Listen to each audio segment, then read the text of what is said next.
Shalom saudara-saudara yang dikasihi oleh Tuhan. Apakah yang menghibur hati kita sebagai orang percaya? Tentu saudara, ketika kita mengingat Tuhan mengasihi kita. Tetapi saudara, ada satu lagi yang juga memberikan kekuatan penghiburan dan kepastian dalam hidup kita. Ketika kita mengingat Tuhan adalah Tuhan yang berdaulat di dalam segala sesuatu. Di situ saudara kita bisa melabuhkan iman kita kepada Dia dengan tidak ragu.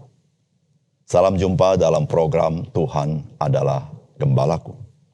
Saudara, pengakuan bahwa Tuhan adalah Tuhan berdaulat tidak sulit untuk diakui oleh setiap orang yang percaya bahwa Tuhan itu ada. Namun saudara, kesulitan muncul ketika kedaulatan itu diaplikasikan. Mengapa demikian?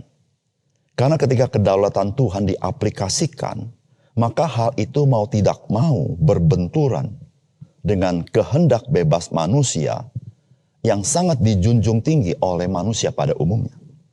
Saudara, ketika berbicara Tuhan berdaulat, maka mau tidak mau kedaulatannya itu juga akan memasuki area kebebasan manusia. Demikian juga saudara, kedaulatan Tuhan di dalam hal keselamatan. Saudara, pada umumnya orang ketika berbicara seseorang diselamatkan atau tidak, mereka berkata semua itu ditentukan oleh Dia. Atau semoga Tuhan mau menerima dia. Tetapi saudara-saudara, kalimat yang seperti ini akan menjadi berbeda ketika orang mengetahui Allah menentukan sejak semulanya. Maka orang mulai berpikir, Allah tidak adil. Disitulah saudara-saudara yang saya katakan. Pengakuan kedaulatan Allah sangat mudah diucapkan.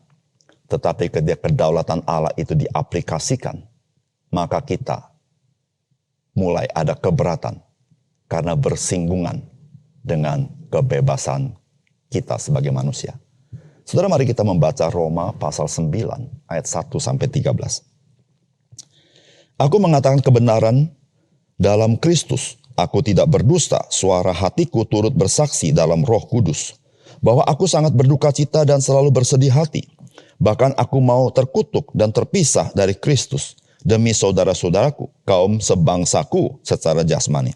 Sebab mereka adalah orang Israel. Mereka telah diangkat menjadi anak, dan mereka telah menerima kemuliaan dan perjanjian-perjanjian dan hukum Taurat dan ibadah dan janji-janji. Mereka adalah keturunan bapa-bapa leluhur yang menurunkan Mesias dalam keadaannya sebagai manusia yang ada di atas segala sesuatu. Ia adalah Allah yang harus dipuji sampai selama-lamanya. Amin. Akan tetapi firman Allah tidak mungkin gagal, sebab tidak semua orang yang berasal dari Israel adalah orang Israel. Dan juga tidak semua yang terhitung keturunan Abraham adalah anak Abraham. Tetapi yang berasal dari Ishak yang akan disebut keturunanmu. Artinya, bukan anak-anak menurut daging adalah anak-anak Allah. Tetapi anak-anak perjanjian yang disebut keturunan yang benar. Sebab firman ini mengandung janji. Pada waktu seperti inilah aku akan datang dan Sarah akan mempunyai seorang anak laki-laki. Tetapi bukan hanya itu saja. Lebih terang lagi ialah Ribka yang mengandung dari satu orang, yaitu dari Ishak, bapa leluhur kita. Sebab waktu anak-anak itu belum dilahirkan dan belum melakukan yang baik atau yang jahat, supaya rencana Allah tentang pemilihannya diteguhkan bukan berdasarkan perbuatan tetapi berdasarkan panggilannya, dikatakan kepada Ribka, anak yang tua akan menjadi hamba anak yang muda. Seperti ada tertulis, aku mengasihi Yakub tetapi membenci Esau. Saudara yang dikasihi oleh Tuhan, salah satu teladan dari Rasul Paulus bagi kita adalah bahwa ia memiliki belas kasihan kepada saudara-saudara sebangsanya, yaitu orang Israel atau orang Yahudi. Saudara, meskipun Rasul Paulus mengalami aniaya dari saudara-saudara sebangsanya, yaitu bangsa Yahudi, namun ia tetap mengasihi mereka. Saudara, bagaimana dengan kita? Ketika kita menghadapi orang-orang yang mungkin berlaku tidak baik kepada kita, apakah kita tetap memiliki belas kasihan kepada mereka. Atau pertanyaan lain adalah, bagaimanakah sikap hati kita kepada bangsa dan negara kita? Apakah kita memiliki belas kasihan juga? Sebagaimana yang Rasul Paulus alami. Saudara, sikap tersebut, yaitu berbelas kasihan, merupakan apa yang Tuhan kehendaki dari kita. Karena kita juga menerima belas kasihan dari Tuhan.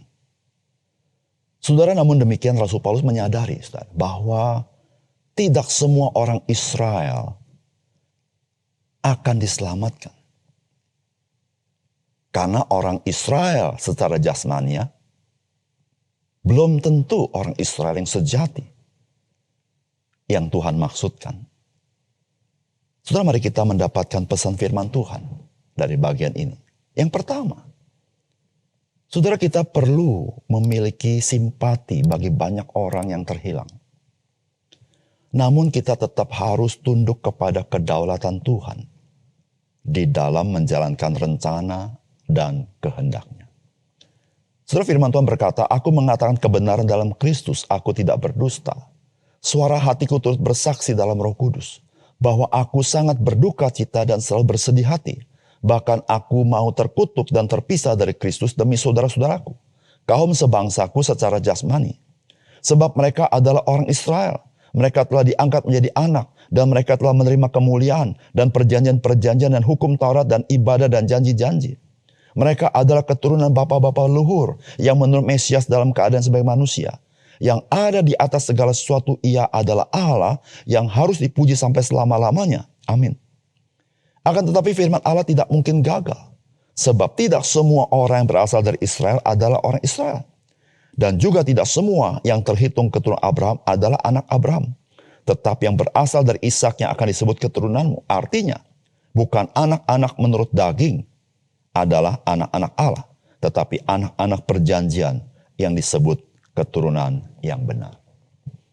Saudara yang kasih dalam Tuhan, bersimpati dengan orang-orang di sekitar kita. Karena mereka membutuhkan anugerah Tuhan, membutuhkan keselamatan. Saudara, kita perlu merawat perasaan simpati itu. Perasaan berbelas kasihan itu kepada orang lain.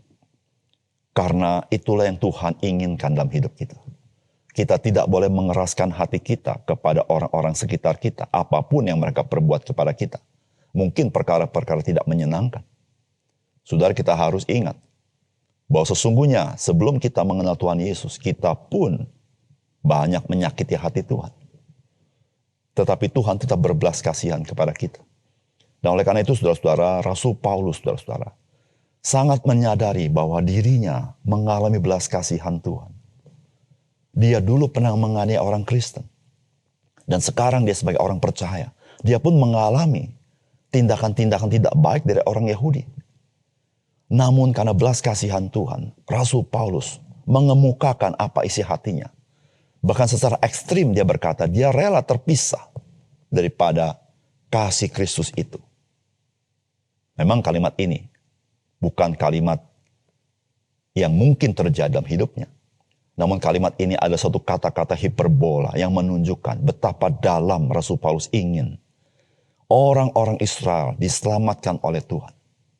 Namun saudara perhatikan, bagaimanapun simpati Paulus kepada orang-orang Israel, Rasul Paulus, dia tunduk kepada kebenaran Tuhan.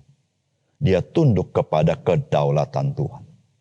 Saudara, Tuhan berdaulat di dalam melakukan rencana dan kehendaknya. Dan sebagai orang-orang percaya, kita harus tunduk kepada kedaulatan Allah itu. Saudara-saudara, Allah menyelamatkan bukan berdasarkan kelebihan seseorang. Tuhan menyelamatkan berdasarkan kasih karunia-Nya. Dan saudara-saudara, dia melakukan kasih karunia-Nya berdasarkan kedaulatannya. Sehingga saudara-saudara yang kasih dalam Tuhan, kita perlu bersimpati, kita perlu mengasihi. Namun kita perlu tunduk kepada rencana dan kehendak Tuhan. Disitulah saudara-saudara, kita mengasihi Tuhan. Bersama dengan itu, kita menghormati Tuhan. Dia adalah Tuhan kita.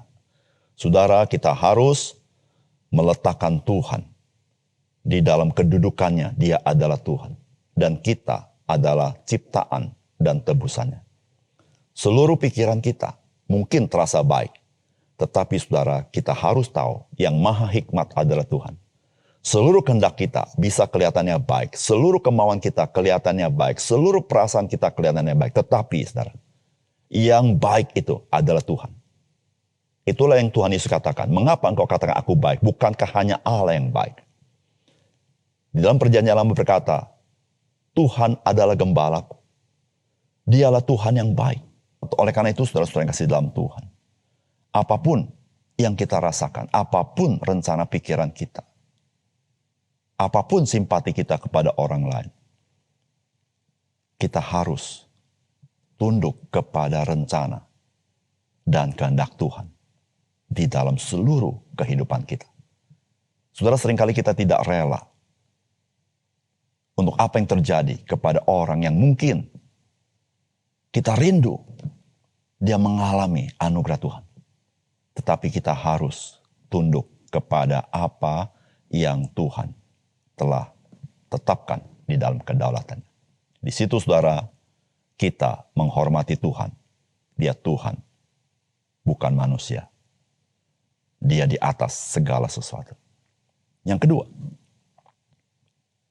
saudara, kedaulatan Tuhan dinyatakan di dalam Tuhan memberikan anugerahnya. Dan anugerah Tuhan dapat terjadi atas dasar kedaulatannya. Saudara, firman Tuhan berkata, tetapi bukan hanya itu saja. Lebih terang lagi, ialah Ribka yang mengandung dari satu orang, yaitu dari Ishak, bapa leluhur kita.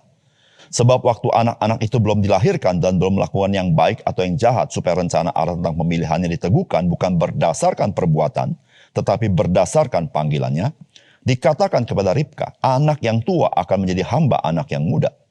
Seperti ada tertulis, aku mengasihi Yakub, tetapi membenci Esau.